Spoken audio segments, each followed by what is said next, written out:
ان اللہ ملائکتہ یصلون علی النبی یا ایھا الذین آمنوا صلوا علیہ وسلموا تسلیما۔ میسیج کا عنوان ہے سعی و سفارش۔ سعی یعنی کوشش، سفارش یعنی کسی کے کام میں مدد کرنا یا اس کے کام میں وسیلہ بننا یا کسی کے ریکمنڈیشن کرنا۔ حدیث شریف میں آیا ہے، رسول مقبول حضور اکرم صلی اللہ علیہ وآلہ وسلم فرماتے ہیں کہ صاحب جاہ و منزلت سے کسی کے لیے سفارش کرنے میں دریغ مت کرو، یعنی پیچھے مت ہٹو سفارش کرنے میں۔ آپ نے اپنے اصحاب سے فرمایا کہ کوئی شخص مجھ سے کچھ چاہے، میرے دل میں ہوتا ہے کہ دے دوں، لیکن اس لیے دیر کرتا ہوں کہ تم میں سے کوئی شخص اس مسئلے کی سفارش کرے، اس لیے کہ سفارش کرنے والے کو بھی ثواب ملتا ہے۔ فرمایا کوئی صدقہ زبانی صدقے سے بہتر نہیں۔ صحابہ کرام نے پوچھا کہ یا رسول اللہ صلی اللہ علیہ وآلہ وسلم زبانی صدقہ کیا ہے؟ تو آپ صلی اللہ علیہ وآلہ وسلم نے فرمایا وہ سفارش جو کسی کی جان بچانے یا کسی کو نفع پہنچانے یا کسی کو اذیت سے بچانے کے لیے کی جاتی ہے۔ دوسرا عنوان ہے سلوک۔ حدیث شریف میں آیا ہے کہ جو شخص عربی زبان یعنی صرف و نحو اور علم لغت اس غرض سے سیکھے کہ شریعت کا علم آسان ہو جائے تو گویا اس نے 100 برس اللہ تعالیٰ کی عبادت میں گزارا۔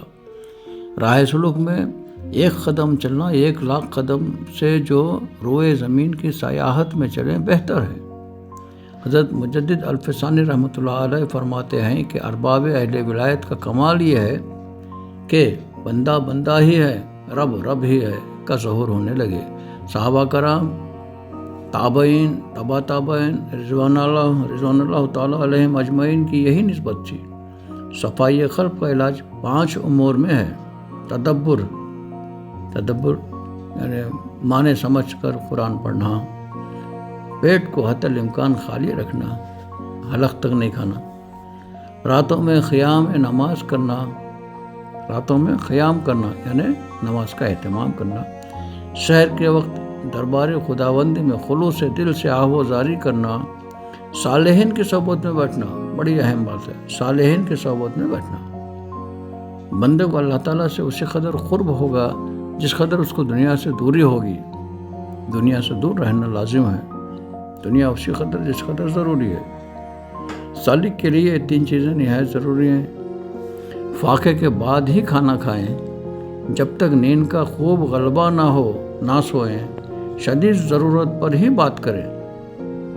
حدیث شریف میں آیا ہے، رسول مقبول حضور اکرم صلی اللہ علیہ وسلم نے ارشاد فرمایا ہر جمعہ کو رات میں تمام مسلمانان عالم کے اعمال اور عبادات دربار الہی میں پیش ہوتے ہیں۔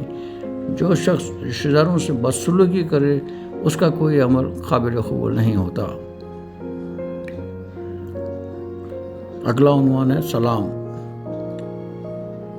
سرکار دو عالم حضور اکرم صلی اللہ علیہ وسلم فرماتے ہیں کہ جہاں جائیں پہلے سلام کریں تاکہ تمہاری نیکیاں زیادہ ہوں، اور جب اپنے گھر جائیں تو بھی سلام علیک کریں تاکہ تمہارے گھروں میں خیر و برکت اور خیر و عافیت کی فراوانی ہو۔ فرمایا جو شخص سلام کرنے سے پہلے بات کرے اسے جواب نہ دو جب تک کہ پہلے سلام نہ ہو۔ ایک شخص جناب حضور اکرم صلی اللہ علیہ وسلم کی خدمت اقدس میں حاضر ہوا اور سلام نہ کیا۔ آپ نے ارشاد فرمایا باہر جا کر پھر آؤ اور پہلے سلام کرو۔ ایک بات یاد آ گئی، بعض لوگ السلام علیکم کہتے ہیں، یہ ادھورا سلام ہے۔ مکمل سلام السلام علیکم ورحمۃ اللہ وبرکاتہ، اور اس کا جواب وعلیکم السلام ورحمۃ اللہ وبرکاتہ۔ اس کا اہتمام خاص طور سے رکھیں، ذہن نشین کر لیں۔ حدیث شریف، رسول اللہ صلی اللہ علیہ وسلم نے ارشاد فرمایا کہ جب تم اپنے گھروں میں جاؤ سب سے پہلے سلام کرو، اور جب گھر سے باہر نکلو تب بھی سلام کرو۔